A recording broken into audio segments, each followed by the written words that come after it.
Hi guys, welcome back to A Dinosaur in the Library. I'm Dawn, and we're here to ramble about books yet again.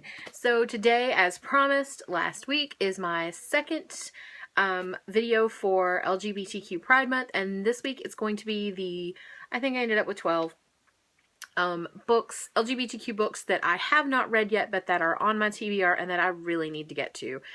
So I'm just going to jump in. Hopefully this won't be another 20-minute video, but we'll see. Most of these, well, all of them except one, I do not have copies to show you. I have my handy dandy moleskin notebook, and I will leave a list of them down below since I'm not showing you covers. Anyway, so I kind of trying to break them down into little categories, but we know how that tends to go with me. So the first one is a graphic novel, and it's called Flutter, and there's already, I think volume 1 is already out, a collection, and it's by Jennie Wood, and I have not read this, but I've heard some really good things. I know that the character is transgender, and that it's like a superpower, like they can switch back and forth, and I don't know how, you know, where that goes in the story, but it's supposed to be really good. I think it started online as an online comic, I'm not sure, but it seems like a lot of graphic novels and comics with transgender characters started out online, and a lot of them stay there. Maybe it's just hard to get that sort of thing published in the graphic novels right now, I don't know, but I really wish more would be published. Let's see, young adult, we'll do young adult next. So this book I've talked about before, maybe, or maybe I'm just thinking about it, writing it in a paper or something, but it's called The Miseducation of Cameron Post by Emily Danforth, and it has been challenged over the last year or two. It was on a reading list up north somewhere. I can't remember which state. Maybe it was Maryland? I don't remember which state, but it was on a summer reading list for some high schoolers, and some parents challenged it for profanity and had it removed from the list, and then people in the community who were supporters of the book being on there said, there's kind of profanity in all the books on the list, or at least some more of the books on the list, but rather than reinstate Cameron Post, they just got rid of the whole summer reading list. And this is a really important book for me, or in my mind, because it's about a girl who's 12 or 13, and she either comes out or gets outed, and she's sent to a gay reparative therapy camp, and one of the gay cure camps, and it's a really important thing. I know it's being outlawed in a lot of states, and it's in the media a lot, and I think a lot of people need to understand the damage that this sort of thing does, and the fact that this really does exist, and they do terrible, terrible things. I don't know, I'm not sure about the camp or the therapy that she gets into. I'm not sure how bad it is, but I know that some of them use shock therapy and other horrible things. So, but it's a YA book, upper YA, I think, and it's only come out in the last 2 or 3 years, I think. It's supposed to be excellent. And if anybody's read it, let me know down below what you thought of it. I'm going to read it regardless, but somebody let me know what you thought. Another YA book that... Oh, and I'm sitting here having to read out of my notebook because I can't remember this list off the top of my head. And this one is actually, I think, more middle grade. It's called Better Nate Than Ever by Tim Federle.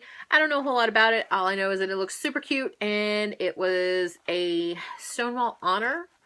I don't think it won the Stonewall, but it was a Stonewall Honor book over the last couple of years, and I love the Stonewall books. So, another one is a picture book called This Day in June by Gail E. Pittman, and this is a picture book about pride parades, and I think it's for like kindergarten age, a little bit lower, but it's all about going to pride parades and what goes on at pride parades and families there, and I think it just sounds amazing, amazing, amazing, and as soon as I get my hands on it, I cannot wait to read it. And another one I forgot to write down is Morris Micklewhite and the Tangerine Dress, and I can't remember the author's name, but it's about a little boy that wears an orange dress to school. Score for gender nonconformity. I love it. I cannot wait to read it. The art looks really cute too. Okay, another one is Rapture Practice by Aaron Hartzler. It's about growing up fundamentalist and gay, and I don't know a whole lot about it. I have a friend who read it and said it was pretty good, but it's got religion and it's LGBTQ. Guess what? It's going to be read by me. Another book that is nonfiction, and Rapture Practice is a memoir. This one is nonfiction. Beyond Magenta, Transgender Teens Speak Out by Susan Kuklin, or Kuklin. I don't know how to pronounce your last name. Terribly sorry, but this was also a Stonewall Honor book recently, and it's just all about transgender teens. And you'll notice there's a pretty good theme on here. I have a lot of transgender books on here just because I have read some things about the transgender experience and, you know, just general queer experiences, but I haven't read enough to suit me. So I really want to read more and you know, round out my reading in that way a little bit better. Another nonfiction book I want to read, which is not YA, is What Becomes of the Brokenhearted by Elin Harris. If you saw my first Pride video, you will know that the very first LGBTQ book I ever read was Invisible Life by Elin Harris, and I've long meant to read his memoir and just have not gotten around to it. Let's see. Another nonfiction book, Gender Outlaws by Kate Bornstein. This is one of the major books in LGBTQ, and I have not read it.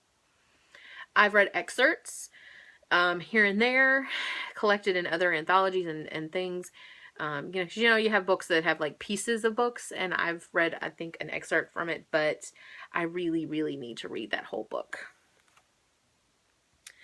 Oh, I skipped a... I'm sorry, this is so scattered today. I skipped a YA book. If You Could Be Mine by Sara Farizan. She's Iranian American, and the story is of two girls who fall in love in Iran, and I don't know a whole lot about the story other than that, and I love the cover. The cover is beautiful, but it's supposed to be so good, and it's won awards. I think it was a Lambda. I think it got a Lambda Literary Award, or it was nominated for a Lambda. I don't remember which, but it's supposed to be brilliant. And, okay. Almost done. I had fewer than I thought. This one is by an author that I mentioned in the last video and have mentioned before, and that's The Drowning Girl by Kiernan. And honestly, that's just the first title I thought of. I really want to read all of Kiernan's stuff, specifically her novels. I know she has a lot of short stories collected in various and sundry anthologies. I may or may not get around to those eventually, but I do want to read all of her novels. I think she has maybe 4 or 5 novels, so not a massive amount. I will be able to get to them eventually. Another person I want to read all their stuff, I've mentioned this before, is Jeanette Winterson. I've only read, I've read her memoir, I've read Oranges Are Not the Only Fruit, I've read Written on the Body, and I know I've read one other thing that I can't remember, The Passion probably, and yeah, it was The Passion. But she has a lot of other books, and actually she has a YA book that has time travel in it. How haven't I read this? I don't know. And I would love to credit Jen Campbell for letting me know that this exists, because I saw it in one of her videos, and now I am desperate to get that as my next Jeanette Winterson read. And the very last thing I have is a book that I have a copy of. It's checked out from my university library, so I don't have it forever, although I do have fairly extensive privileges as a graduate student. In terms of the time limits on my checkouts, and I think I showed this in my library haul, and that's Troubling the Line, Trans and Genderqueer Poetry and Poetics, edited by T.C. Talbert and Tim Trace Peterson, and it just looks amazing. I haven't gotten a chance to read any of this yet.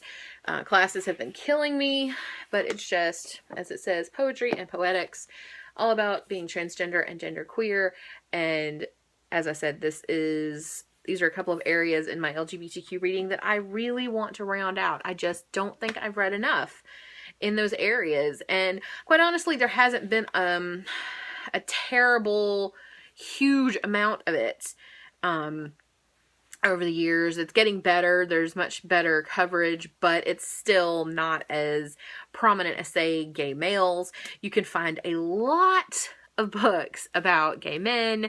As a matter of fact, several of the books in my last video, Elin Harris, although that's a little bit, he's African American, so at least that does have some sort of diversity to it, but lesbian and gay tends to be the two that you can find the easiest. Bisexual is hard, transgender and queer are much harder. But these are the books that I picked out to put on my TBR list for this month. I don't know when I'm going to get to these. I really want to get to them as soon as possible, but I have so many books, as we all do, and I am trying my level best to read mostly books that I already own without buying new ones, unless it's like a new release that I've scheduled on my calendar to buy. Anyway, that is my second and slightly briefer video for Pride Month. And again, thank you so much for watching, guys. I really appreciate it. I've gotten several more subscribers. I'm almost to 80 as of this morning, and I really appreciate everybody who hangs out and listens to me, and who comments, and who subscribes, and who hangs out with me every time I want to sit here and ramble about books. You have no idea how much fun this is for me, and I, again, just really appreciate you guys hanging out with me, and I hope you enjoyed these 2 Pride videos. I had intended on doing one a week for Pride Month, and my classes this month just got away from me. I have a short respite from classes this next week, and so I'm going to try to get some extra reading done, my own mini readathon, but we'll see how well that goes, and hopefully I will have my Shirley Jackson read up pretty soon so I can do my video about that. And if there's anything or any topic you'd like to hear about, or anything about my, anything about books that I do or read, and you want me to do a video about it, leave me a comment down below, and I will certainly try to do that, because I definitely want to talk about things that you guys want to hear about, as well as ramble on and on about, my own bookish obsessions. So I will let you all go. Have a wonderful, wonderful week, and I'll see you guys next time. Bye.